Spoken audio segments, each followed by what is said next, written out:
જ્ઞેય જણાય છે એવો સ્વીકાર દુર્બુદ્ધિ છે. તને એમ કેમ નથી ભાસતું કે મને જાણનારો જણાય છે? આંધળો છે, દેખનારને દેખતો નથી, જોનારને જોતો નથી. જ્ઞેયને જાણવું અને જ્ઞાનને કે જ્ઞાનીને ન જાણવું એ એક આશ્ચર્યની વાત છે. સ્વપર પ્રકાશક સ્વભાવ છે એમ કહ્યું, ત્યાં જ્ઞાનનું સામર્થ્ય સિદ્ધ કર્યું છે. સ્વપર પ્રકાશકને આગળ કરતા અનુભવ થાય છે એમ નથી કહ્યું.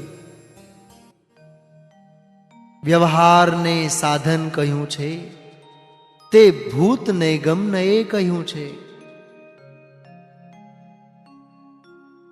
આમાં વ્યવહારના પક્ષપાતીની હાર થઈ ગઈ. વ્યવહારને જ્યાં સાધન કહ્યું હોય ત્યાં સર્વત્ર એમ સમજવું કે ભૂત નૈગમને એમ કહ્યું છે. કોલસો છે તે અરીસાની કાળાશને પ્રસિદ્ધ કરતો નથી, પણ અરીસાની સ્વચ્છતાને પ્રસિદ્ધ કરે છે. તેમ ક્રોધાદી જ્ઞાનની સ્વચ્છતાને પ્રસિદ્ધ કરે છે. જ્ઞાન મલિન થયું છે તેમ પ્રસિદ્ધ કરતા નથી. કાળપ તો કોલસામાં જ છે, કેમ કે કાળપ કોલસાનો ધર્મ છે. તેથી કાળપને કોલસા સાથે જ તાદાત્મ્ય સંબંધ છે. અરીસામાં કાળપ નથી. ભૂતકાળમાં, વર્તમાન કાળે કે ભાવિ કાળે અરીસો કાળો થયો જ નથી, છે નહીં અને ક્યારે થશેય નહીં. અરીસો સદાકાળ સ્વચ્છ જ છે.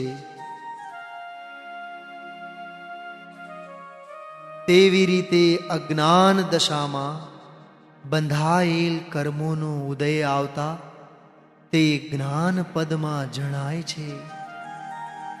છતાં રાગ જ્ઞાનમાં આવતો નથી, જ્ઞાન રાગમય થતું નથી. જ્ઞાનની સામે જોતા જ્ઞાન જ્ઞાન રૂપે જ જણાય છે, પરંતુ જ્ઞાન જ્ઞાનને જોવાનું છોડીને રાગને જુએ છે તે અજ્ઞાન છે. રાગને પૂતગલમાં સ્થાપવાનો જ્ઞાનીનો ઈરાદો નથી, પરંતુ જીવમાંથી ઉત્થાપવો છે. એટલે થોડો ટાઈમ છે ત્યાં સુધી તેને પૂતગલનો કહે છે. એક, અજ્ઞાન સિદ્ધ કરવા માટે રાગ કથંચિત જીવમાં થાય છે. 2, ભેદ જ્ઞાનના વિચાર માટે રાગ કથંચિત પૂતગલમાં થાય છે. 3, ભેદ જ્ઞાન અર્થાત અભેદ જ્ઞાન પ્રગટ કરવા માટે રાગ અવસ્તુ છે. પહેલું કથન વ્યવહારનું છે, બીજું કથન નિશ્ચયનું છે અને ત્રીજું કથન પરમ શુદ્ધ નિશ્ચય નહીંનું છે. જ્યાં આત્મા આત્મામાં લીન થાય છે ત્યાં નિમિત્તનું લક્ષ્ય રહેતું નથી. તેથી નૈમિત્તિક ભાવ પ્રગટ જ થતો નથી. તેથી તે ભાવ જીવના છે કે પૂતગલના છે તેવો પ્રશ્ન જ રહેતો નથી. તેથી રાગ અવસ્તુ છે. 271 શ્લોકની વાત જ શું કહેવી. ગજબની વાત અને ગજબનો ભાવ છે. તેમાં જ્ઞાતા જ્ઞાન જ્ઞેયના ભેદને વચન ભેદ કહીને કેટલું ઊંડાણનું તળિયું બતાવે છે.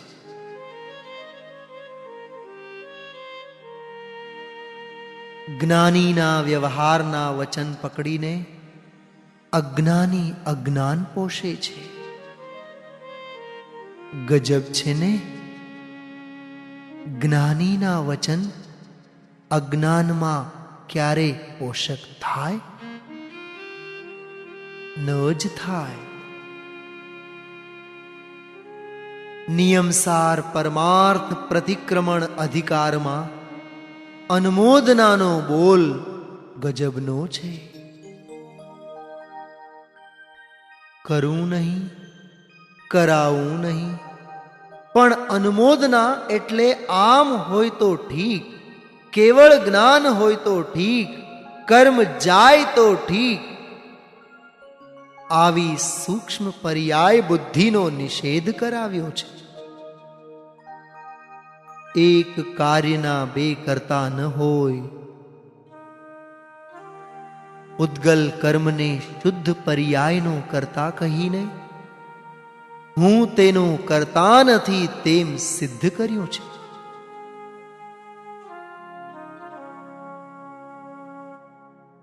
જ્ઞાન ભેદને ગ્રહતું નથી અને અભેદને છોડતું નથી. એવી એક અપૂર્વ સ્થિતિ આવે ત્યારે નિર્વિકલ્પ ધ્યાનમાં આનંદનો અનુભવ થાય. રાગને છોડતો નથી. રાગને જ્ઞાનમાં જ્ઞેય બનાવવાનું છોડી દઉં એમ પણ વસ્તુ સ્થિતિમાં નથી. એ તો સમજાવવા માટે છે. રાગાદીનો દ્રષ્ટિમાંથી ત્યાગ કર અને જ્ઞાયકને ગ્રહણ કર એમ ગ્રહણપૂર્વક ત્યાગની વિધિ સમજાવવા માટે છે. કોણ કોને છોડે અને કોણ કોને ગ્રહે? આ જ્ઞાયકને હું ગ્રહું ત્યાં તો ભેદ ઉત્પન્ન થઈ જાય છે. બે આત્મા નથી, જેથી કયો આત્મા કયા આત્માને ગ્રહે? રાગને જાણવામાંથી છોડું છું, હવે ભગવાન આત્માને અનુભવવા માટે ગ્રહું છું. એમ ગ્રહણ અને ત્યાગથી ભગવાન આત્મા શૂન્ય છે.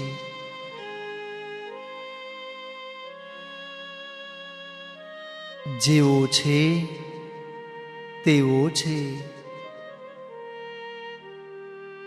આ તો ત્યાગોપાદાન શૂન્યત્વની પરાકાષ્ઠા છે. આત્માને ગ્રહવું એ પણ આત્માનો સ્વભાવ નથી, ત્યાગ પણ નથી અને ગ્રહવું પણ નથી. કેમ કે અપોહક સ્વરૂપ છે. નિયમસાર ગાથા 14માં કહ્યું તે બરાબર જ છે. પરિસમંતાત ભેદમ એતિ ગચ્છતિ ઇતિ પર્યાયઃ. જે સર્વ તરફથી ભેદને પામે તે પર્યાય. કારણ પરમાત્મા, તેની સામે કાર્ય પરમાત્મા. સ્વભાવ પર્યાયના બે ભેદ કર્યા. સ્વભાવ અનંત ચતુષ્ટય સાથે તન્મયપણે પારિણામિક ભાવની પરિણતિ. અગુરુ લઘુ ગુણની પર્યાયને સ્વભાવ પર્યાય કહેવાય. પ્રદેશત્વ ગુણની વ્યંજન પર્યાય, બાકીના ગુણોની અર્થ પર્યાય. પંડિતજીએ ફૂટનોટમાં જે લીધું તે બરાબર છે. હવે પરમ પારિણામિક ભાવ અભેદ થઈને અભેદપણે રહેલો છે.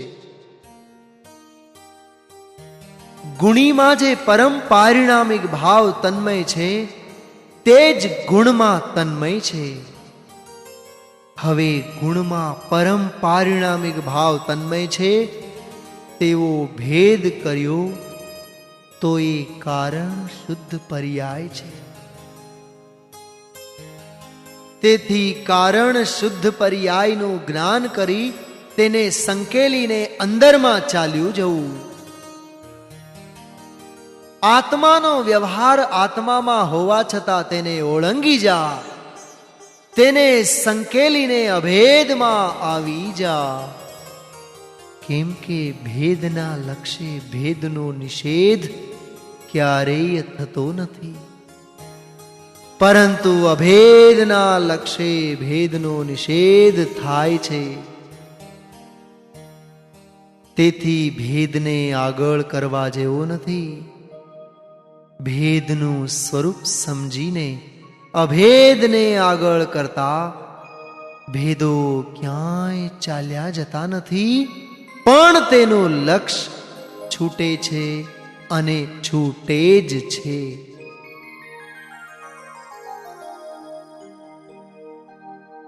નિશ્ચયથી પરને હું જાણું છું એવી જેની વ્યવહાર શ્રદ્ધા છે તે નામ નિક્ષેપે પણ જૈન નથી.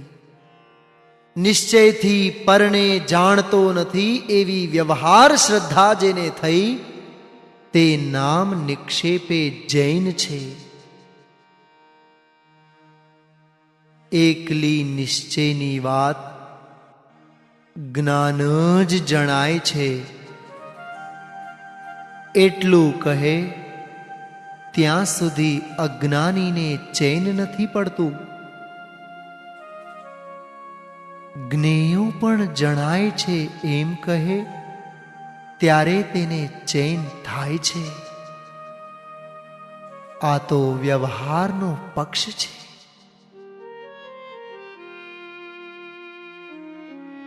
સર્વથા શુદ્ધ છું તેમ ત્રિકાળી દ્રવ્ય ઉપર નજર રાખીને કહે છે, માટે તેને એકાંતનો દોષ લાગતો નથી. ત્રિકાળી દ્રવ્ય તો સર્વથા શુદ્ધ છે, તેમાં સમ્યક એકાંત થયું. કથંચિત શુદ્ધ કથંચિત અશુદ્ધ એ તો પ્રમાણના દ્રવ્યની વાત થઈ.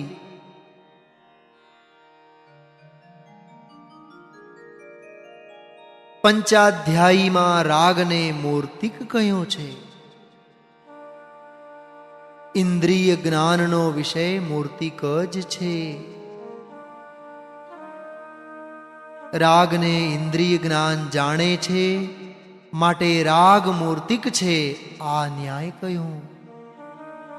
આ તો અધ્યાત્મની પરાકાષ્ઠા છે.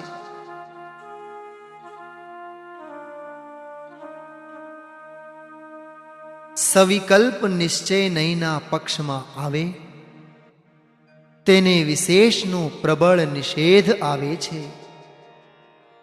વ્યવહાર નહીંનો વિષય મારામાં છે જ નહીં ને. વ્યવહાર નહીંનો વિષય મારામાં નથી, તેથી વ્યવહાર નહીં પણ મારી પાસે નથી.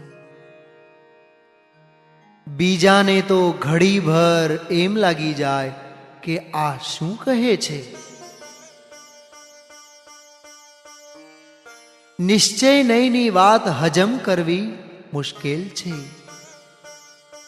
લોકોને એકાંત છે એકાંત છે એમ જ લાગે, પણ વસ્તુ આવી છે. શું કરીએ? વસ્તુ બે રૂપે હોય તો તેને પ્રસિદ્ધ કરવા બે નહીં હોય. કેમ કે વિષય છે તો વિષયી પણ છે. વસ્તુ એક રૂપ હોય તો નહીં પણ એક જ હોય ને. જેને હજમ થઈ ગયું તેનું કામ થઈ ગયું, તેનો સંસાર ગયો. જેણે હજમ કર્યું તે તો સત્પાત્ર જીવ છે. ટૂંકમાં ભાવિ નિર્વાણ ભાજનમ.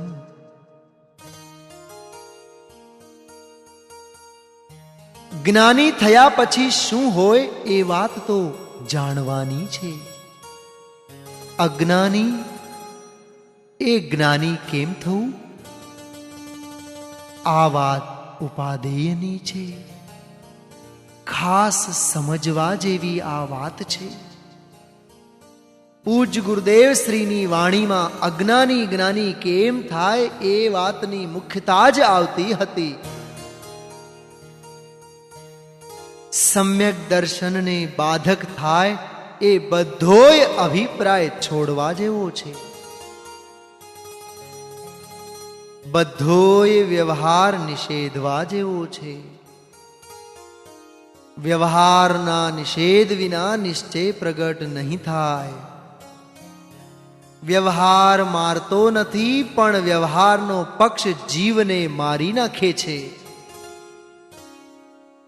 બંધ અધિકાર ગાથા 270 કહ્યું કે પરને હું જાણું છું એ અધ્યવસાન છે.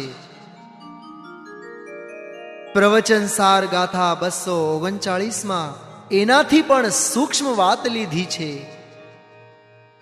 6 દ્રવ્યો જે જ્ઞાનની પર્યાયમાં જણાય છે તે પર્યાયનો જાણનારો હું છું. આ પણ ભૂલ છે. આમાં સમ્યક જ્ઞાન નહીં થાય કેવી ગંભીર વાત. જ્ઞેયના સંબંધવાળા જ્ઞાનને અનુભવે છે, સ્વાભાવિક જ્ઞાનને અવલંબતો નથી. પર જ્ઞેયનો જાણનારો તે હું, તેમાં સ્વનો જાણનારો તે હું ચૂકાઈ ગયું. બંધ અધિકારમાં પરનો જાણનારો તે હું, તે ભૂલને તો ઓળંગી ગયો, પરંતુ પર સંબંધી જ્ઞાન પર્યાયને જાણનારો હું ત્યાં અટક્યો. પરને જાણવાનું ભલે બંધ કર્યું, પણ પર્યાયાર્થિક નયની આંખ તેણે ઉઘાડી રાખી. સમયસાર અજીવ અધિકારમાં એમ બતાવવું છે કે અજીવને જીવ માનવો એ મિથ્યાત્વ છે. તું જેને જીવ માને છે તે અજીવ છે.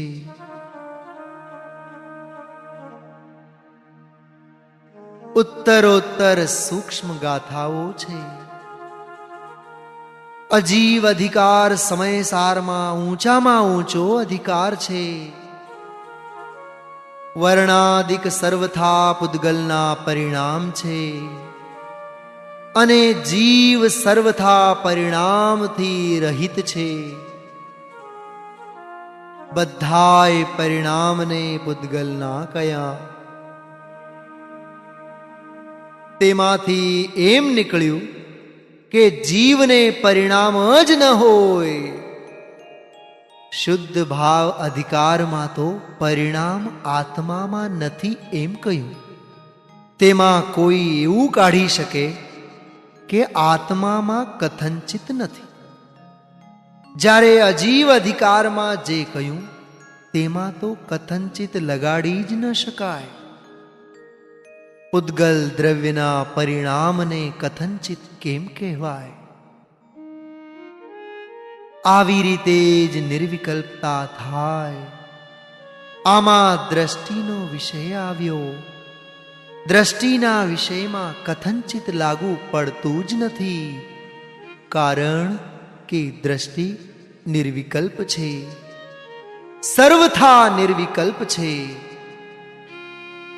પ્રવચનસાર ગાથા 239 પરને જાણવા વાળો હું છું એમ માને છે તો પણ તેમાં જ્ઞેય પર વજન નથી આપતો. જ્યારે બંધ અધિકારમાં તો જ્ઞેય ઉપર વજન આપે છે, તેથી તે પ્રમાણની બહાર છે. જ્યારે પેલો પ્રમાણની બહાર નથી જતો, હું જાણવા વાળો છું એટલું તો એણે માન્યું, પણ કોનો જાણવા વાળો એમાં તેણે ભૂલ ખાધી. પરને જાણવા વાળો એમાં આવ્યો, તેમાં તેને જરાક મોહ જાળ બાકી છે એમ કહ્યું. આ જીવને જરાક દેશ ના મળી જાય કે પરને જાણવા વાળો તું નથી, જ્ઞાયકને જાણવા વાળો તું છો. આમાં પર્યાયના નિશ્ચયની વાત આવી. પછી હું જ્ઞાયક છું તેમાં દ્રવ્યના નિશ્ચયની વાત આવી, તો તેમાં તેનું કામ થઈ જાય. ઇનડાયરેક્ટ પરને જાણતા પણ પર સન્મુખતા જ રહી. અમારા સ્નેહી પંડિતે અમને કહ્યું કે તમે નિશ્ચયની સાથે થોડી વ્યવહારની વાત પણ કરો, પણ મને આ ન ગમ્યું. પછી મેં એમાંથી વચ્ચેનો માર્ગ કાઢ્યો કે પુણ્ય પાપના પરિણામથી મારો આત્મા જુદો છે, તેમ ભેદ જ્ઞાનનો વિચાર કરવો તે વ્યવહાર છે. કશાયથી મારો આત્મા જુદો છે એમ વારંવાર વિચાર કરતા અનુભવ થાય છે. રાગ મારો તે મિથ્યાત્વ છે, રાગને જાણું છું તે મિથ્યાત્વ છે. રાગ જેની સત્તામાં જણાય તે હું એ મિથ્યાત્વ છે. આમાં ડાયરેક્ટપણે રાગને જાણવાનું છોડ્યું, પણ ઇનડાયરેક્ટ નજર રાગ ઉપર જ છે. આત્મદર્શન થયા પછી રાગ એવો લુખ્ખો હોય કે એ રાગ તમને ચોંટે જ નહીં, અને એ રાગથી કર્મ ચોંટે નહીં. કર્મ નિર્જરી જાય છે. દ્રવ્ય પર્યાયના ભેદ દેખાય જ નહીં તો શ્રેણી ચડી જાય. જ્ઞાન અપેક્ષાએ દ્રવ્ય પર્યાય અભેદ છે એમ કહેનાર પ્રખર જ્ઞાની છે. હવે કોઈ અજ્ઞાની આને દ્રષ્ટિનો વિષય બનાવે તો તેને મિથ્યાત્વનો દોષ લાગે છે. પરિણામને જાણવાનો નિષેધ નથી, ઉપાદેયપણે જાણવાનો નિષેધ છે. ઉપાદેયપણે પર્યાય જણાતી નથી એટલે એ આંખ બંધ જ છે. ઉપાદેયપણે દ્રવ્ય જણાય છે માટે એ એક જ આંખ ખુલ્લી છે. દ્રષ્ટિના વિષયમાં પર્યાયને ગૌણ કરવી એમ છે જ નહીં. દ્રષ્ટિના વિષયમાં પર્યાય છે જ નહીં, પછી તેને ગૌણ કરવાની વાત જ ક્યાં રહે છે? ગમે ત્યાં જુઓ અનુભવની આવી જ વિધિ મળશે. પર પરિણતિના ઉચ્છેદ દ્વારા અંદરના ભેદને ઓળંગી ભેદોની જે ભ્રાંતિ છે તેનો નાશ થતા અનુભવ થાય છે. હૈદરાબાદમાં પૂજ ગુરુદેવે ફરમાવેલું કે રાગનું જાણવું અજ્ઞાન છે. પરિણામને કરવાનો લોભ અને જાણવાનો લોભ બંને અનંતાનુબંધી કશાય છે. જેમ કશાયને જીતવા જેવું છે, તેમ ઇન્દ્રિય જ્ઞાનને પણ જીતવા જેવું છે. વિષય અને કશાય બંને એકી સાથે જ જાય છે, મરે છે. દ્રવ્યનો મહિમા કરે ત્યાં સુધી શુદ્ધ પર્યાય જીવે છે. શુદ્ધ પર્યાયનો મહિમા કરે તો શુદ્ધ પર્યાય મરી જાય છે. જેનાથી પ્રેમ હોય તેની શ્રદ્ધા પણ ધારાવાહી હોય છે.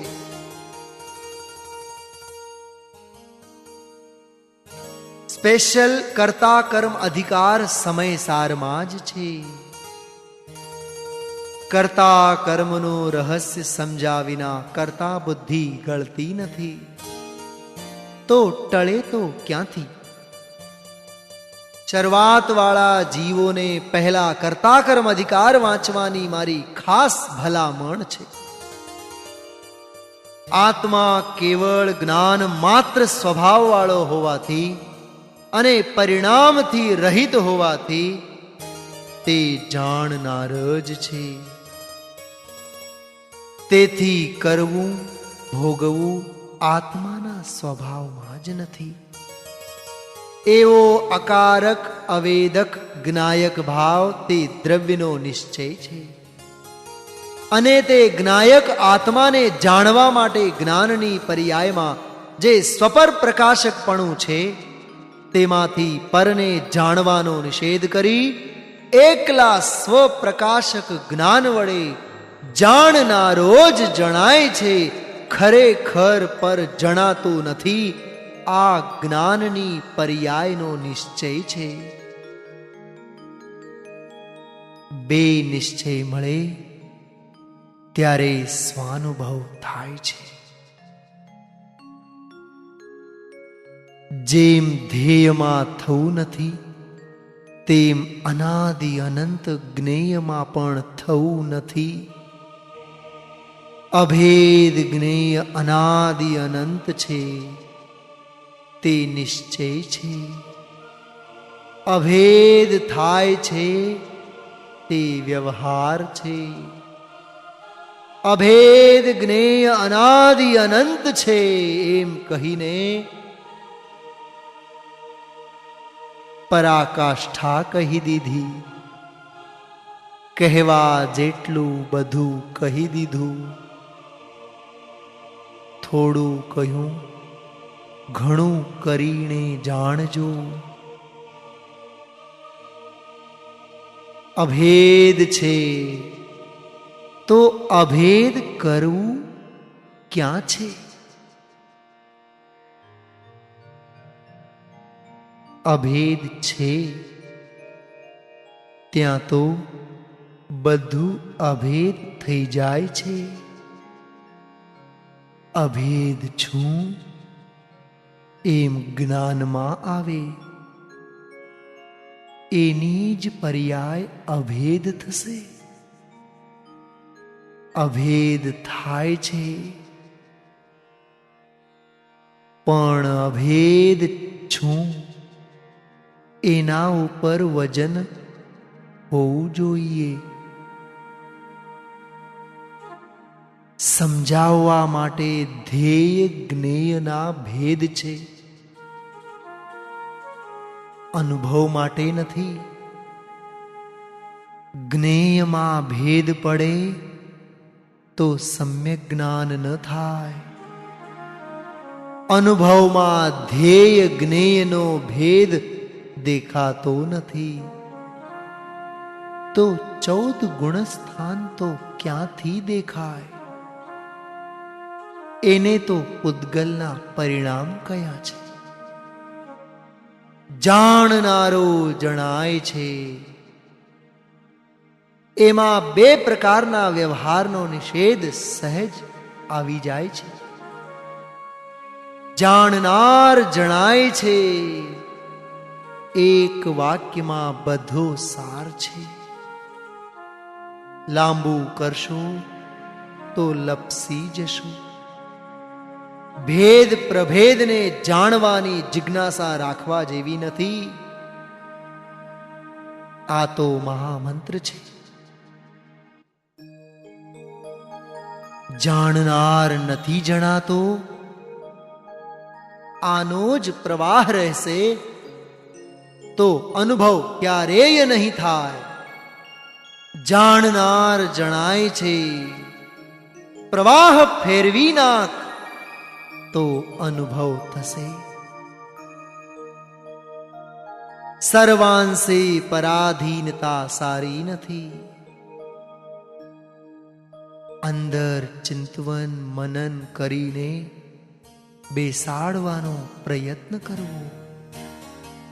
ખરેખર જેટલા પામ્યા છે એટલા સ્વાધીનતાથી જ પામ્યા છે. પરાધીનતામાં સૂક્ષ્મ નિમિત્તાધીન દ્રષ્ટિ થઈ જાય છે. એકલી સ્વાધીનતાનો આ માર્ગ છે. તેથી જ આચાર્ય દેવે ફરમાવ્યું છે, ભેદ વિજ્ઞાનતઃ સિદ્ધા સિદ્ધા એકિલ કેચન અસ્સેવા ભાવતો બધા બધા એકિલ કેચન. જાણનારો જણાય છે, એમાં બધું સમાઈ ગયું. એનાથી વધુ જાણવાની ઈચ્છા ન કર. સ્વદયા પાળવી હોય તો જ્ઞાનમાં આત્મા જણાય છે એવા ભેદને કાઢી નાખ. જ્ઞાન આત્માને જાણે છે તેમાં પણ સંકિત નહીં થાય, કારણ કે એ બેપણે નથી. અભેદ જ્ઞેય છે.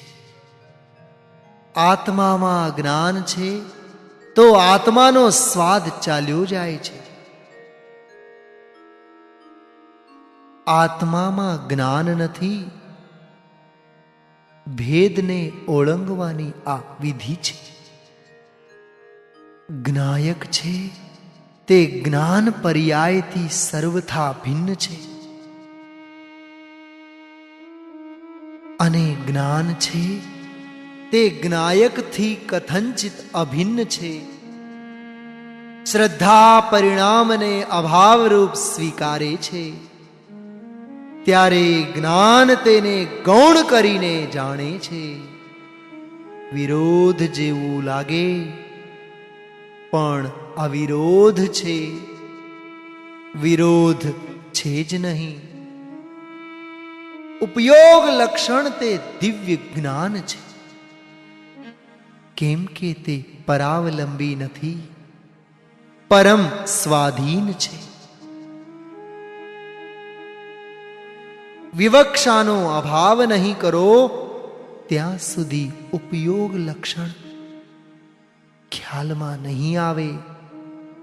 સંકિત થયા પછી પણ પડી જાય છે, કેમ કે નિશ્ચય જ્ઞેય કરતા વ્યવહાર જ્ઞેયનો અહોભાવ વધુ આવી જાય છે. ઝીણી વાત વ્યવહારની વાતથી સંકિતથી ભ્રષ્ટ થઈ જવાય છે. દેવ ગુરુ શાસ્ત્ર તો જ્ઞેય નથી, એ વાત તો જવા દે. આ તો પ્રમાણમાં રહેલું સૂક્ષ્મ અજીવ છે, એને તું જ્ઞેય માનવા માંડ્યો, એ પણ ભૂલ છે.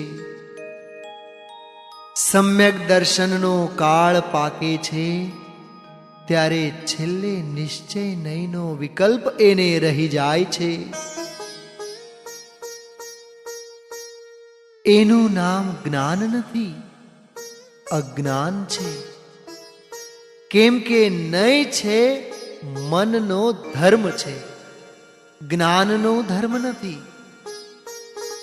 નયના સહારા વિના દ્રવ્ય ઉપર સીધી ત્રાટક મારી દે તો નયનો વિકલ્પ છૂટીને અનુભવ થાય, નયાતીત અવસ્થા પ્રગટ થાય.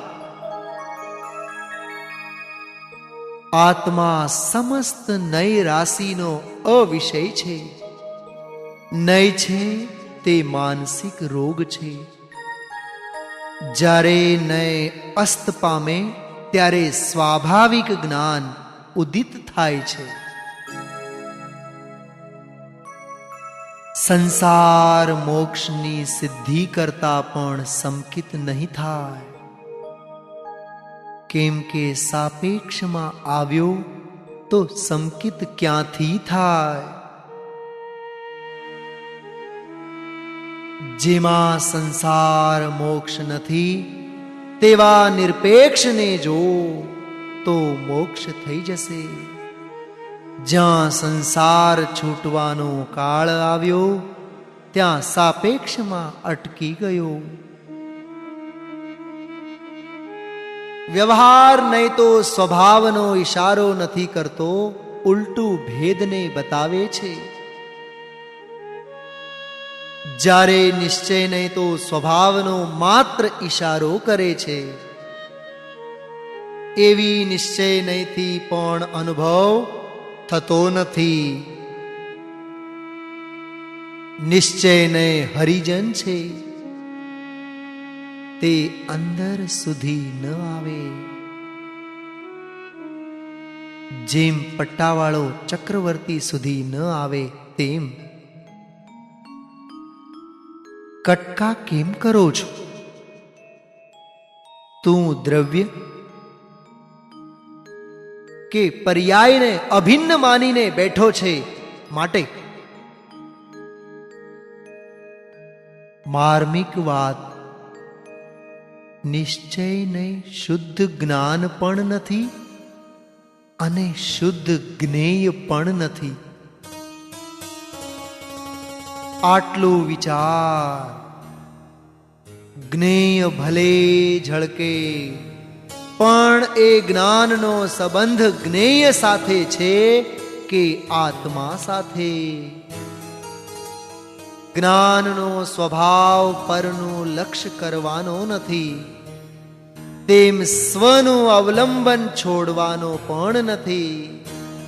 સ્વનું અવલંબન હોવા છતાં અર્થાત સ્વ જણાવવા છતાં પર જણાય છે એમ માનીને રખડે છે.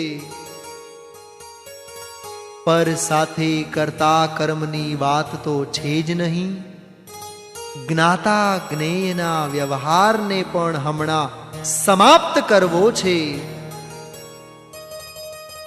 ઘણી ઊંચી વાત. જ્ઞેય પ્રતિભાસે છે ત્યારે જ્ઞાનને જ્ઞેયનું અવલંબન નથી. જો જ્ઞેયનું અવલંબન હોય તો જ્ઞાન જડ થઈ જાત, અજ્ઞાન નહીં. દ્રષ્ટિના વિષયને જ્ઞાનમાં કેમ લેવો તે વાત છઠ્ઠી ગાથાના બીજા પારામાં બતાવે છે. જ્ઞેયનો સંબંધ બતાવીને પછી સંબંધ તોડાવીને જ્ઞાયકનો અનુભવ કેમ થાય એ બતાવે છે. જ્ઞાયક એ મહાવિદેહનો શબ્દ છે. 12 અંગને ટૂંકાવો તો જ્ઞાયક છે. નિશ્ચયથી હું આવો છું, તું ત્યાંનો ત્યાં છો. નિશ્ચયનો પક્ષ અનંતાનુબંધી કશાય છે. પ્રશ્ન: હાય હાય, નિશ્ચયનો વિકલ્પેય ઝેર? ઉત્તર: એ તો વિકલ્પ છે, એમાં ક્યાં જ્ઞાયક આવ્યો? પ્રશ્ન: નિશ્ચય નયાવલંબી પણ મિથ્યા દૃષ્ટિ કેમ? ઉત્તર: કારણ કે એ પણ વિકલ્પમાં જ અટક્યો છે. વિકલ્પ સાથેની કરતા કર્મની પ્રવૃત્તિ એવી ને એવી રહી. નિશ્ચય નયે ન જાણે અર્થાત નિશ્ચય નયના વિકલ્પ દ્વારા આત્માને ન જાણે. જો નિશ્ચય નય વિના આત્માને ન જાણે તો એકેન્દ્રિયમાં પણ સ્વ પરની જ્ઞપ્તિ તો કહી છે, તો એ સૂત્ર ખોટું પડે. અર્થાત આત્માને નિશ્ચય નય વિનાનો જાણ. જો નય સાધન હોય તો નયમાં અનુભૂતિ થવી જોઈએ. માટે નય છે તે કચરો છે. નયના કચરામાં આત્મા રૂપી હીરો ખોવાઈ ગયો. કારણ શુદ્ધ પર્યાયમાં ઉત્પાદ વ્યય નથી, તે પોતે ધ્રુવપણે છે. તે દ્રષ્ટિના વિષયમાં આવે છે. દેવલાલીથી બહાર પડેલા ગુરુદેવ શ્રીના નિયમસાર ઉપરના છેલ્લા પ્રવચનો, તેનો સ્વાધ્યાય કરવાથી કારણ શુદ્ધ પર્યાયનું સ્વરૂપ ખ્યાલમાં આવી જશે. જો નિશ્ચય નયથી અકર્તા કહેશો તો દોષ આવશે. કેવળીને કે એકેન્દ્રિય જીવને નય નથી તો તેનો આત્મા કર્તા બની જશે. સ્વભાવની વ્યાખ્યા શું? જેને પરની કે નયની અપેક્ષા ન હોય તેને સ્વભાવ કહેવાય. અનુભવ તો સહેલામાં સહેલો છે. તે આત્માનો સ્વભાવ છે. કેમ કે પ્રકાશ શક્તિ છે, તેથી આત્મા પરોક્ષ રહે નહીં. એવો આત્માનો મૂળ સ્વભાવ છે. કાળ પાકે ત્યારે એને ખબર પડે કે પ્રમાણમાં વિધિ નિષેધ તો આવ્યા નહીં, તો પ્રયોજનની સિદ્ધિ ન થાય. નિશ્ચયને બે કામ કર્યા. એક, વ્યવહારનો પક્ષ છોડાવ્યો, અને બે, આત્માનો અનુભવ ન કરાવ્યો. જેવું જહાં સાધક હૈ તેવું તહાં બાધક હૈ.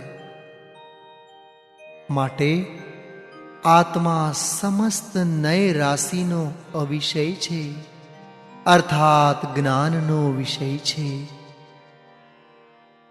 બે અંશ પ્રગટ થાય છે, માટે તો સંસાર છે. તો પણ બીજા અંશનો અભાવ થયો નથી, માટે તો મોક્ષ માર્ગ મળી જાય છે. જ્ઞાન ને જ્ઞાયક છે તો અભેદ, પણ તેને અભેદનો વિશ્વાસ નથી. અહીં માન્યતામાં ભેદ પાડે છે, માટે ઇન્દ્રિય જ્ઞાન ઉત્પન્ન થાય છે. એટલે ભેદનો અનુભવ રહી ગયો. ભેદમાં પરનું અવલંબન છોડવાની તાકાત જ નથી. અભેદમાં પરનું અવલંબન લેવાની તાકાત જ નથી. તેથી અભેદ થયા વિના પરથી ભિન્નતા થતી નથી. એક આત્મા જ છે, એમાં જ અનુભવનો વિષય છે, અને એમાં જ અનુભવ છે. દ્રષ્ટિમાં પણ આખો આવે છે, અને જ્ઞાનમાં પણ આખો આવે છે. એટલે આખો તો આખો છે, તેમાં ધ્યેય જ્ઞેય સમાઈ જાય છે. આ વાત સમજશો તો અનુભવ થશે.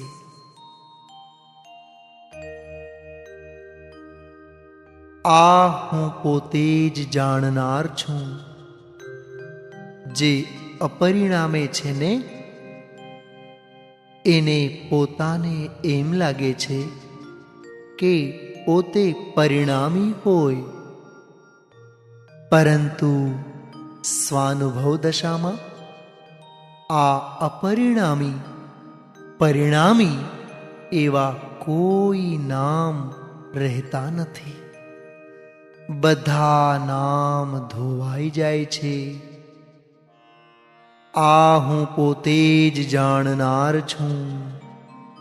આનું વાચ્ય તો વિકલ્પાતીત છે. પ્રશ્ન: અમારે અહમ શેમાં કરવું? ઉત્તર: તમે અહમ કરનાર છો જ નહીં. અહમનું વાચ્ય હું પોતે જાણનાર જ છું. આટલું કહી શકાય છે, પછીનું બધું અંદર સમજી શકાય છે. અપરિણામી પરિણામી તેને ક્રમથી જોશો તો વિકલ્પ થાય. જ્ઞાન અક્રમિક થાય છે, કેમ કે વસ્તુ અક્રમિક છે. વિકલ્પથી જોશો તો વિરોધ લાગશે, જ્ઞાનથી જોતા અવિરોધ લાગશે.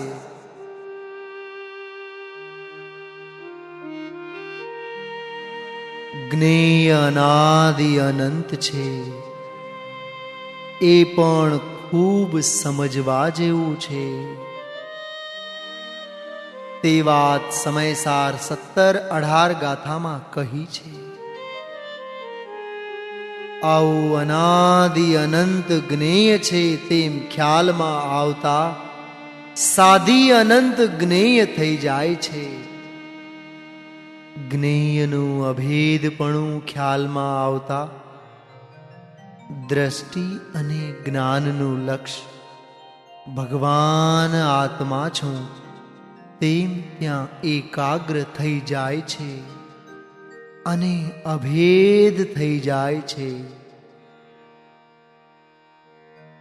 જીવ પૂતગલના બંધ પર્યાય રૂપ દ્રષ્ટિથી જોવામાં આવે તો નવ તત્વ દેખાય છે. જીવને જોતા બંધ મોક્ષ દેખાતા જ નથી, કેમ કે ધ્યેયમાં તો હતા જ નહીં અને જ્ઞેય થયું તેમાં પણ નથી. શ્રદ્ધાના વિષયમાં ગુણભેદ કરે તો મિથ્યાત્વનો દોષ આવે છે. તેમ જ્ઞેયમાં ભેદ કરો તો જ્ઞાનનો દોષ આવે છે. અભેદ છે તેમાં અભેદ કરવું ક્યાં છે? આંતરિક દ્રષ્ટિવાળાને તો જ્ઞાયક જ્ઞાયક જ્ઞાયક છે. અભેદ થાય છે, પણ પરિણામી પર વજન ન જોઈએ.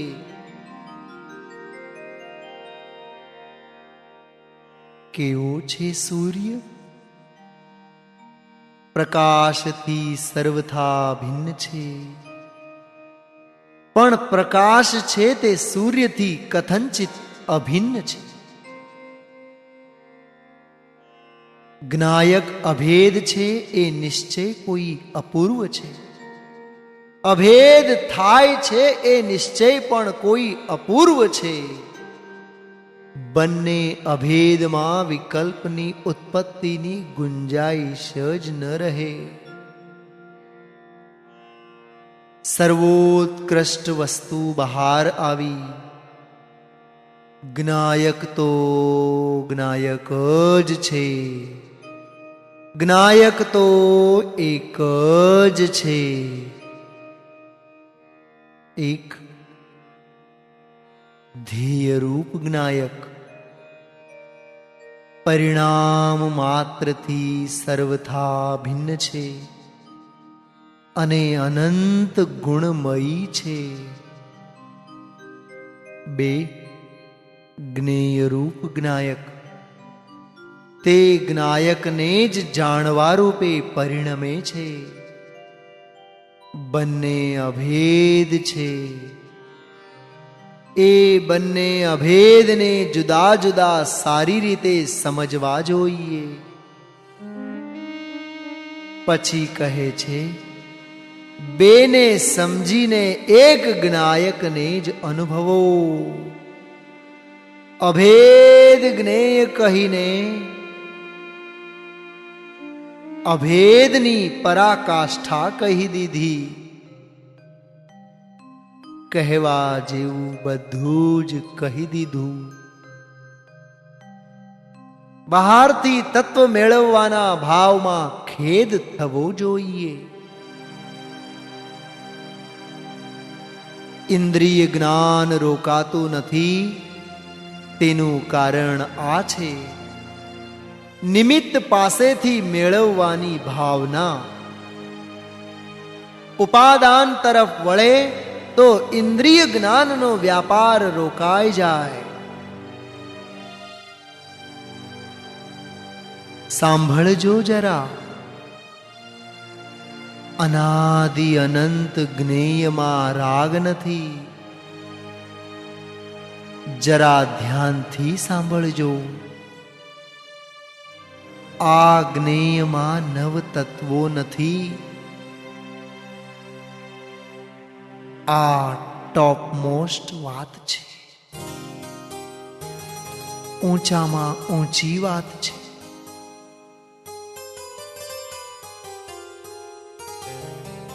ધર્માસ્તિકાયને જાણે છે તે જ્ઞાનની ભૂલ છે. ધર્માસ્તિકાય જણાય છે તે જ્ઞેયની ભૂલ છે. જેને આત્માના દર્શનની અભિલાષા થઈ હોય તેણે એવું શ્રદ્ધાન પ્રગટાવવું જોઈએ કે મને જ્ઞાયક જ જણાય છે, પર પદાર્થ મને જણાતા જ નથી. પરને જાણવું એ વ્યવહાર છે.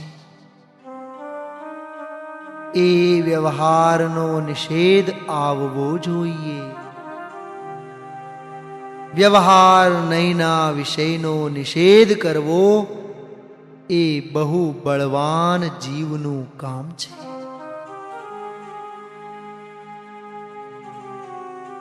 એમ કહેવું પડે છે કે વિશેષને ગૌણ કરો,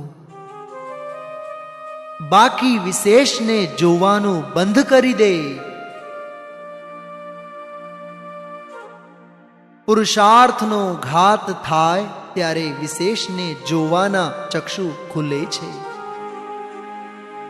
પર જ્ઞેયને જાણતા જ્ઞાન અને જ્ઞેયનો ભેદ દેખાય છે. મારા જ્ઞાનમાં મારો શુદ્ધાત્મા જણાય છે, એ ભેદ પણ બાધક છે. તો પર જણાય છે એ તો વાત ક્યાંય ગઈ?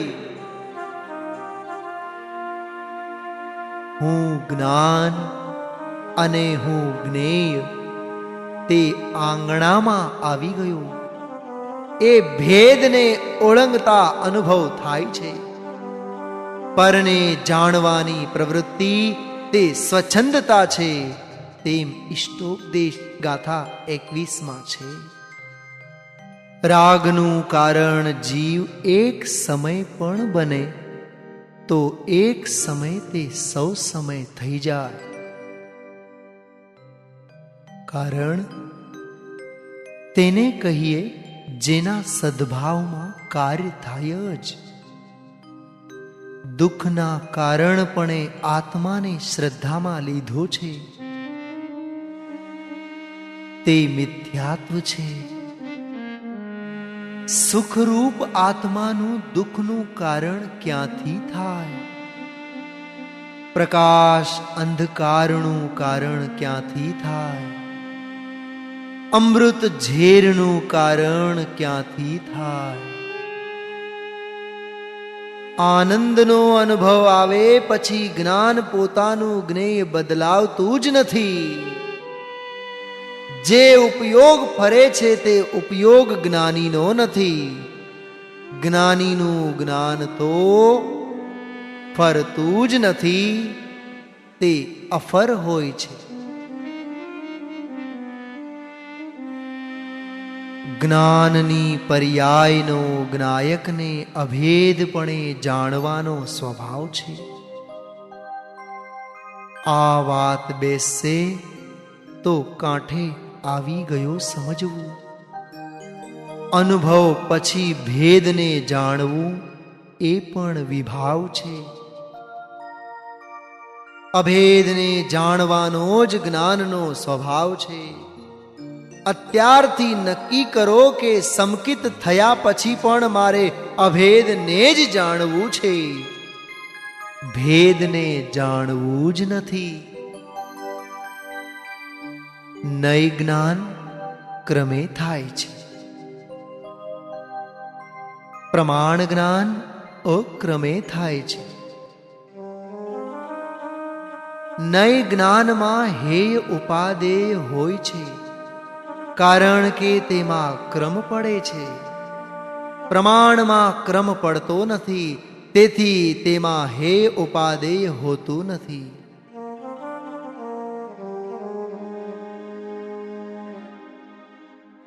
જેમ જેમ માર્ગનું રહસ્ય ખ્યાલમાં આવતું જાય તેમ તેમ એકલો મોજ માણે. તેને કોઈ કંપનીની જરૂર ન પડે. નિશ્ચયથી કથનચિત પર્યાય જણાય છે, તથા વ્યવહારથી કથનચિત પર જણાય છે.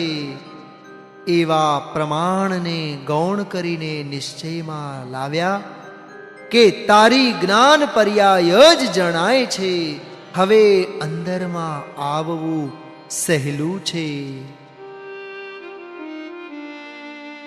સ્વપર પ્રકાશક પણ કથનચિત છે.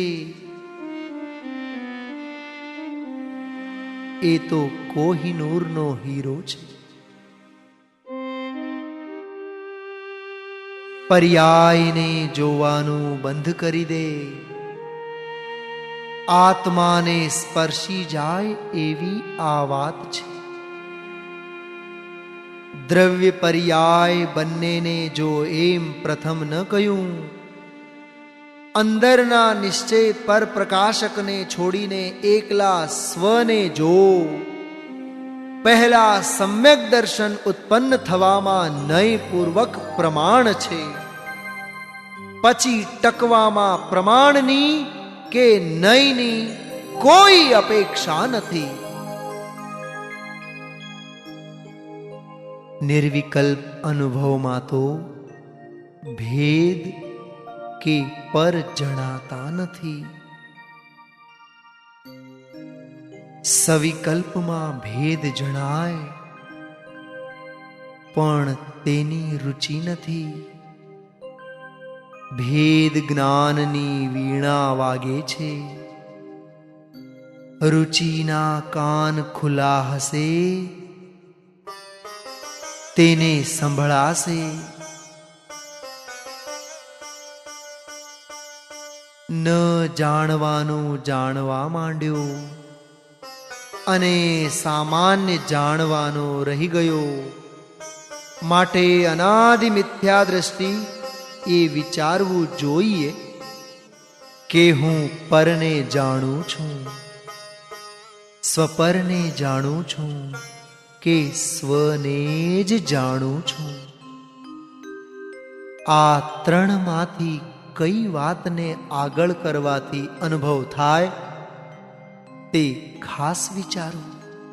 અનુભવ પહેલા સવિકલ્પ દશામાં પ્રથમ પ્રમાણ અને પછી નય હોય છે. કેમ કે ત્યાં પરથી જુદું પડવું છે. નિર્વિકલ્પ થવા માટે પહેલા નય પછી પ્રમાણ હોય છે. કેમ કે ત્યાં વ્યવહારનો નિષેધ કરવો છે. એક પર જણાય છે, પરાશ્રિત વ્યવહાર, તેમાં ઇન્દ્રિય જ્ઞાન ઉત્પન્ન થાય છે. બે જ્ઞાનથી આત્માને જાણું છું, એ ભેદાશ્રિત વ્યવહાર છે. 3. હું જ્ઞાયક છું. તેમાં જ્ઞાન પર્યાયનો નિર્વિકલ્પ નિશ્ચય પ્રગટ થયો. હમણાં થોડા વિશેષોને જાણી લઉં, પછી સામાન્યને જાણીશ. આવા અભિપ્રાયમાં યથાર્થ જ્ઞાન ઉઘડતું નથી. જ્ઞેય ઉઘડે છે, અર્થાત ઇન્દ્રિય જ્ઞાન ઉઘડે છે. જ્ઞાન તો બીડાતું જાય છે. અંતર મંથન કરે તો શુદ્ધ નયનો પક્ષ આવે. અનુક્રમમાં આવ્યો નથી, માટે શુદ્ધ નયનો પક્ષ આવ્યો નથી. અનુક્રમમાં આવશે ત્યારે તેને આત્માને જાણવાનો પ્રેમ જાગશે અને વ્યવહારના નિષેધનું બળ આવશે. હું પરિણામને જાણતો નથી, તેનું નામ વ્યવહારનો નિષેધ. નિમિત્ત નથી જણાતું, તેમાં નૈમિત્તિક પર્યાય નથી જણાતી, એ પણ આવી ગયું. સીધું જાણનારો જણાય છે એમ આવ્યું. નિમિત્ત નહીં, નૈમિત્તિક પર્યાય જણાય છે એમ વચ્ચે એક સ્ટેજ આવે છે. તદ્દન સ્થૂળતામાં પડેલાને ટપું આપવું પડે છે. બાકી નિમિત્ત નથી જણાતું એમ કહેતા જાણનાર જ જણાય છે એમ સીધું આવી જાય છે. થાય તેને કરવું એ તો તદ્દન અજ્ઞાન છે. થાય તેને જાણવું એવો અભિપ્રાય રાખ્યા કરીશ તોય આકુળતા રહ્યા કરશે. હવે શું થશે? હવે શું થશે? તેવી આકુળતા રહ્યા કરશે. છે એમાં નિરાકુળતા થશે. કારણ કે સામાન્ય દ્રવ્ય એક રૂપ છે, તેમાં નવું નવું થવાપણું નથી, તેથી નવું શું થશે એવી આકુળતા નથી, તેથી નિરાકુળતા થશે. દ્રવ્યને જોયા પછી પર્યાયને જોવાની છૂટ આપી, પરને જોવાની નહીં. કારણ કે પરમાંથી પાછું ફરવું મુશ્કેલ પડશે. નિર્વિકલ્પતા મોડી આવશે, પરંતુ પર્યાયને જાણવામાંથી તરત દ્રવ્ય તરફ ચાલ્યો જશે. સામાન્ય વિશેષને જોવાની લક્ષ્મણ રેખાથી બહાર ન જઈશ. સામાન્યને જોવાની રુચિ તો કર, જોતા ભલે વાર લાગે. મારે મારા સામાન્યને જોવો છે એવી તીવ્ર રુચિ તો લાવ. પ્રથમ આત્માને જાણવું. પહેલા ભેદ પ્રભેદથી આત્માને સમજ. તેમાં એટલું લક્ષ્ય રાખજે કે પ્રથમ જાણવાનું છે તે સામાન્યને હું પાછળ રાખું છું અને પછી કરવાનું છે તેને હું પહેલા કરું છું. આવું લક્ષ્ય રાખીશ તો આત્મદર્શન થશે. પરનું કરવું તે વિભાવ છે, તેમ તો આખું જગત સ્વીકારે. પરને જાણવું એ પણ વિભાવ છે, એમ તો કોઈક વિરલા જ સ્વીકારે. અજ્ઞાનીને પણ ઉપયોગમાં જ્ઞાયક તો વગર ઉપયોગ મૂકે જણાયા જ કરે છે. પરને જાણવા ઉપયોગ મૂકવો પડે છે. ઉપયોગ ફરે છતાં વિષય ફરતો જ નથી. જ્ઞાયક જણાયા જ કરે છે. પરને જાણવાની તો મહેનત કરવી પડે છે, કેમ કે તે વિભાવ છે. જ્ઞાયક તો વગર મહેનતે જણાયા કરે છે. તે હું એમ આવી જાય તો અનુભવ થઈ જાય. રાગ વિભાવ હોવાથી તે બળાત્કારે પેદા થાય છે. તેમ ઇન્દ્રિય જ્ઞાન પેદા કરવા બળાત્કાર કરવો પડે છે. હે કેવળી ભગવાન,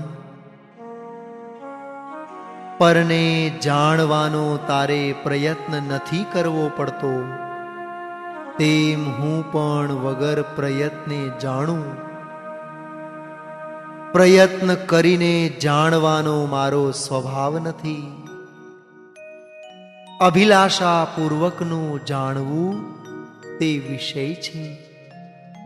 24 કલાક કેવળી આત્માને જાણી જ રહ્યા છે.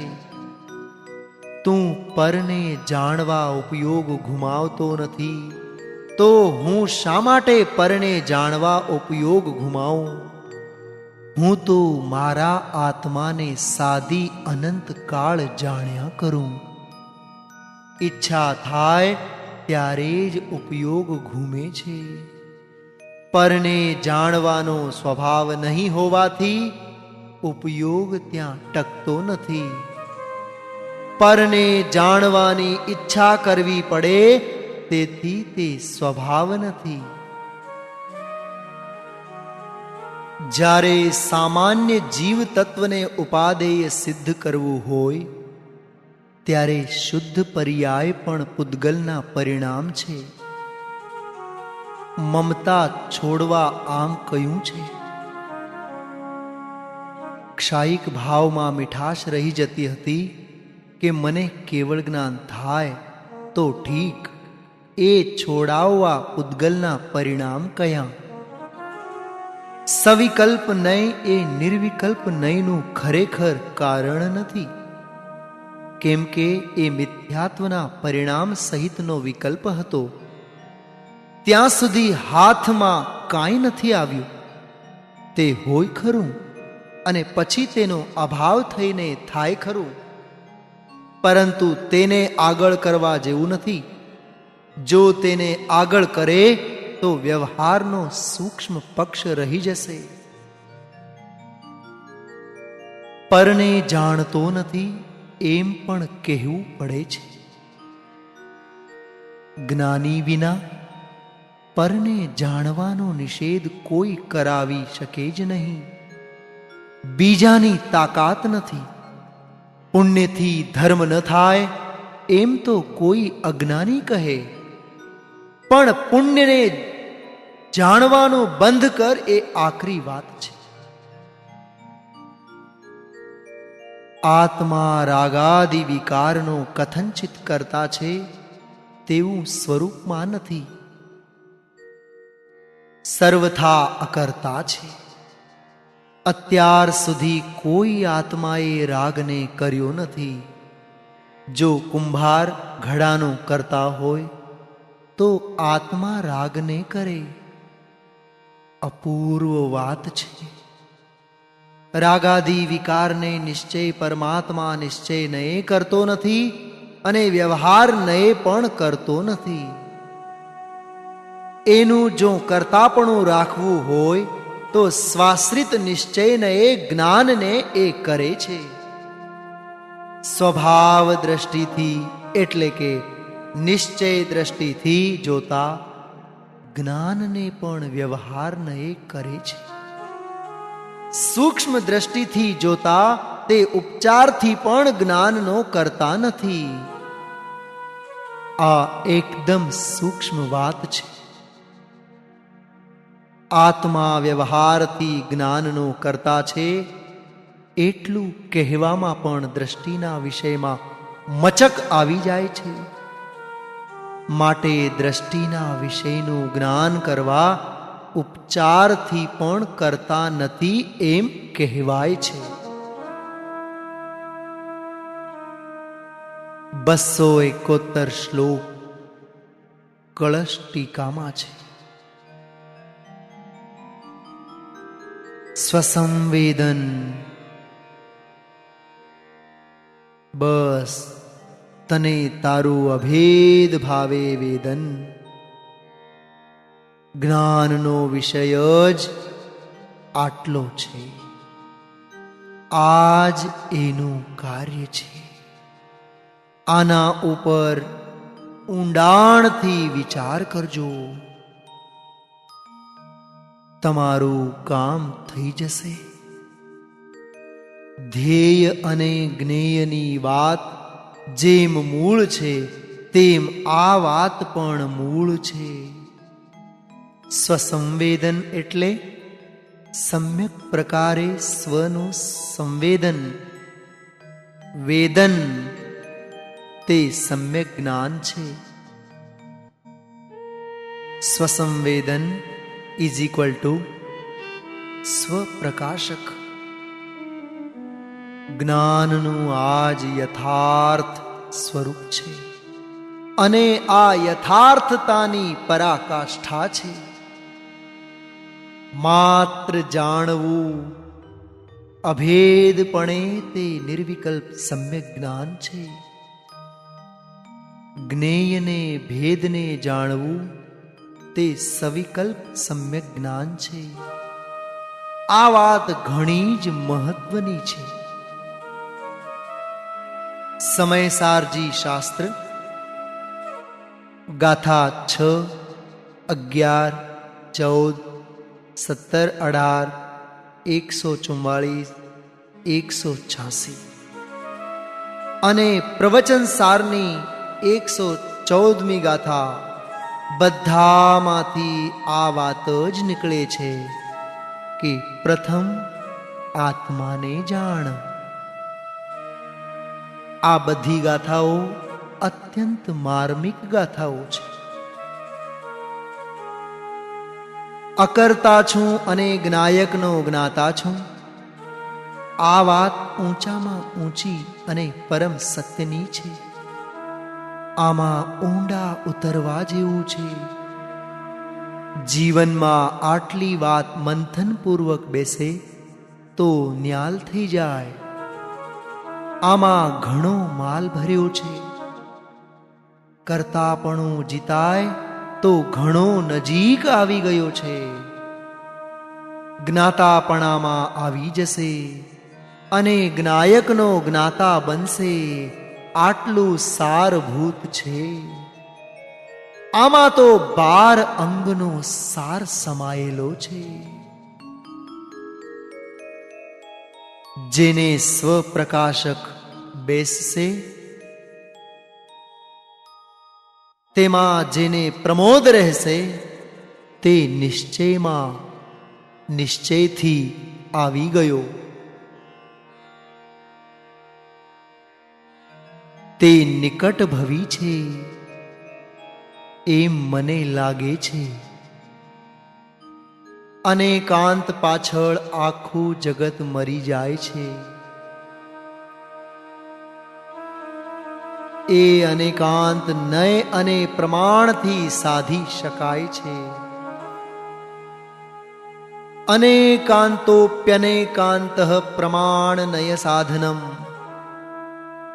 સમ્યક એકાંતનો સમૂહ, તેનું નામ અનેકાંત છે. સમ્યક એકાંતને છોડીશ તો અનેકાંત થશે ક્યાંથી? નિશ્ચયની વાત માનતા એકાંત થઈ જશે તો એમાં જીવો ફસાઈ જાય છે. જેમ ભીંત ભિન્ન છે તેમ રાગ ભિન્ન છે. આવું જ્યાં સુધી ભેદ જ્ઞાનનું બળ ન આવે ત્યાં સુધી અભેદ દ્રષ્ટિમાં આવતું નથી. રાગને લક્ષણ માનતો હોય તેને કહ્યું કે જ્ઞાનની પર્યાય તે લક્ષણ છે. જ્ઞાનની પર્યાયને જ લક્ષણ માનતો હોય તેને કહ્યું કે જ્ઞાન ગુણ લક્ષણ છે. ગુણને જ લક્ષણ માનતો હોય તેને કહ્યું કે લક્ષણ અને લક્ષમાં ભેદ ક્યાં છે? એ તો નિત્ય તાદાત્મ્ય ભાવે છે જ. સમ્યક જ્ઞાન થયા પછી ઇન્દ્રિય જ્ઞાન વડે પર જણાય છે એમાં ચારિત્રનો દોષ ઉત્પન્ન થાય છે. ખરેખર પર જણાય છે એમ માને તો શ્રદ્ધાનો દોષ થઈ ગયો. જેવું સ્વરૂપ છે તેવું લક્ષ્યમાં તો લેવું જોઈએ ને.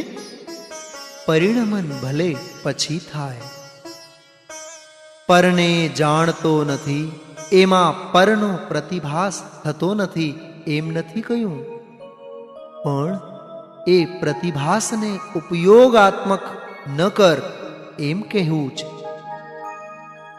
આ સમયસારની મુખ્યતા શા માટે?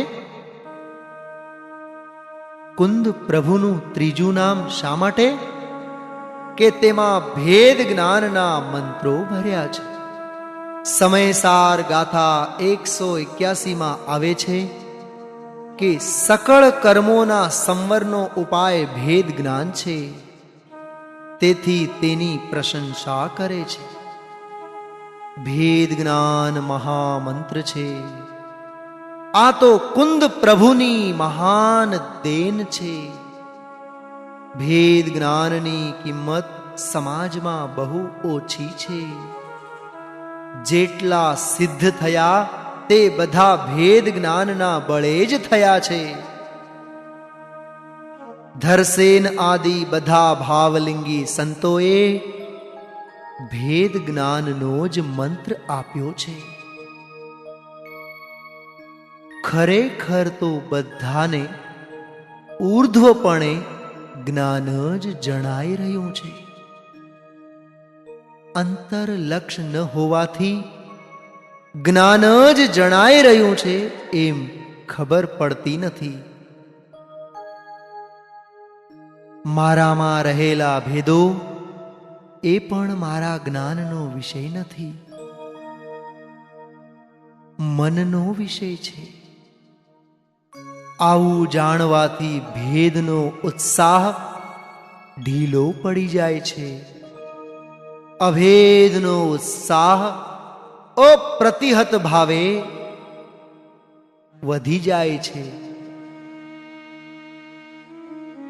પરને જાણતા જ્ઞાન કે સુખ નથી. પરને જાણતા મહા આકુળતા થાય છે. મોક્ષ માર્ગ પ્રકાશકમાં કહ્યું, પરને જાણવાની ઈચ્છા તે પરિગ્રહ છે. જાણવાના બહાના નીચે પણ ઇન્દ્રિય જ્ઞાન પ્રગટ થાય છે. જેણે શુદ્ધાત્માના ઊંડા સંસ્કાર પાડ્યા હશે તેને મરણ કાળે શુદ્ધાત્મા આગળ થઈ જાય છે. અનુભવ ન હોય તો પણ જેટલો સમય તત્વ ચિંતવનમાં લાગે તેટલી કમાણી છે. નવ તત્વરૂપ દ્રવ્ય તે જ્ઞેય નથી. નવ તત્વના ભેદનો રાગ પણ જ્ઞેય નથી. તેને જાણનાર ભાવેન્દ્રિય પણ જ્ઞેય નથી. કેવળ જ્ઞાયક જ જ્ઞેય છે. આમાં તો આખું જ્ઞેય બદલી ગયું. જ્ઞાન પરને જાણતું નથી, તેમાં તો આખું જ્ઞેય બદલી ગયું. આહા, પરને જાણવાની કોઈ ચક્ષુ છે જ નહીં. પર્યાયાર્થિક ચક્ષુ સર્વથા બંધ કરી દે. આ વિશ્વમાં કેવળ એક જ્ઞાયક જ જ્ઞેય છે. એક જ્ઞેય સિવાય બીજું કાંઈ જણાતું નથી. કેમ કે કેવળ કેવળ કેવળ જ્ઞાન લોક જ દેખાય છે. તેથી જ્ઞાન જ અમારો લોક છે. શુદ્ધ નયના બે અર્થ. એક, દ્રષ્ટિ પ્રધાન શુદ્ધ નહીં. 2, જ્ઞાન પ્રધાન શુદ્ધ નહીં. દ્રવ્યાર્થિક નયે અકર્તા હોવાથી પરિણામને કરતો જ નથી. પર્યાયાર્થિક નયે પર જણાતું નથી, જાણનારને જાણે છે.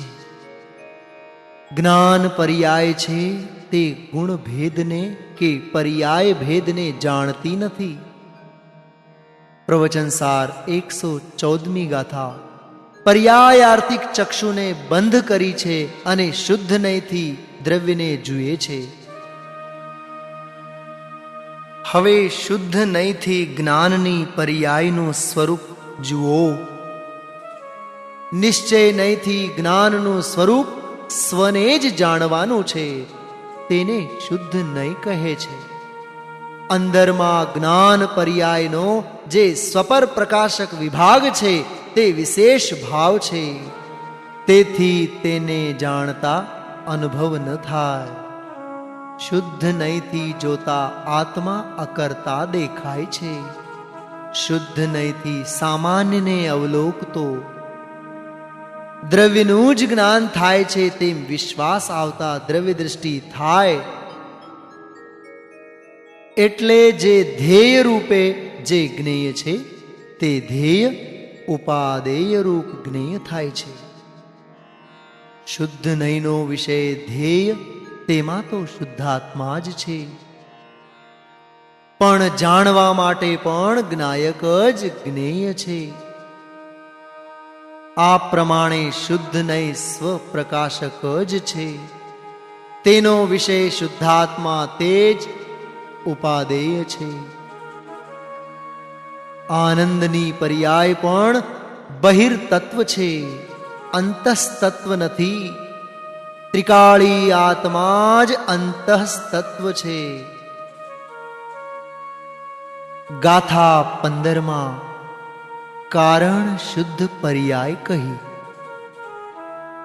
ટીકામાં 4 ગુણ લીધા છે. સહજ જ્ઞાન, સહજ દર્શન, સહજ ચારિત્ર, સહજ પરમ વીતરાગ સુખાત્મક. સાધક સવિકલ્પમાં આવ્યા છે ત્યારે તેને કારણ શુદ્ધ પર્યાય ઉપર કારણપણાનો ઉપચાર કરવામાં આવે છે. ચોથે ગુણસ્થાને શ્રદ્ધા પૂર્ણ થઈ. 12મે ગુણસ્થાને ચારિત્ર પૂર્ણ થયું. 13મે કેવળ જ્ઞાન અને 14માના અંતે અવ્યાબાધ સુખ પ્રગટ્યું. નિર્મળ વીતરાગી પર્યાય પ્રગટી. તેને આશ્રય તો અભેદ કારણ પરમાત્માનો જ છે. તો પણ પર્યાયની પૂર્ણતા એક સાથે થતી નથી. ક્રમ કેમ પડ્યા? ચોથી શ્રદ્ધા, 12મે ચારિત્ર, 13મે જ્ઞાન અને છેલ્લે સુખ. તો આનું કારણ શું? જે ગુણની પર્યાય છે તે ગુણ પ્રધાન અભેદ દ્રવ્યનો આશ્રય લે છે, એટલે આટલો ક્રમ પડે છે. જેટલો જેટલો આશ્રય લે છે તેટલી નિર્મળતા વધે છે. એક સમયમાં એક સાથે બધી પર્યાયો પૂર્ણતાપણે નથી પરિણમતી, તેનું આ કારણ છે. બીજું, સાધક સવિકલ્પ દશામાં આવ્યા ત્યારે કારણ શુદ્ધ પર્યાય ઉપર કારણપણાનો આરોપ આવે છે. સર્વ અવસ્થાને વિશે ન્યારો સદા જણાય.